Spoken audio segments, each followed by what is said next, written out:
সন্ধ্যার টিফিন গরম গরম চাউ। এটা হবে দুই ছেলে আর আমার। বড় খাবে না বলেছে, ঠিক আছে? কখন বললাম আমি খাবো না? এই তুমি ঘুম থেকে উঠেই তো বললে যে আমি কিছু খাবো না, রাত্রিবেলা কিছু চাও চাও খেতে চাইলে না, আবার বলছো কখন বলো? ঘুমের ঘরে কখন কি বলেছি সেগুলো ধরলে হয় নাকি?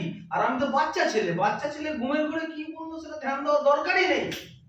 ও নাকি বাচ্চা ছেলে, ও নাকি ঘুমের ঘরে বলেছে। কি স্বপ্না, তুমি এখনো বাচ্চা? 26 বছরের ছেলে মানে বাচ্চা না। ঝপ করে 5টা ভাগ করো। 5টা ভাগ কেন? সকালে একটা খাবো তো। ওরে বাবা, ও খাবেই না বললো, সেই জন্য আমি ওর জন্য বললাম না যে তুই আমি দাদা খাবো। ও আবার বলে 5টা ভাগ, 2টো ভাগ ওর একাই নিয়ে চলে যাবে।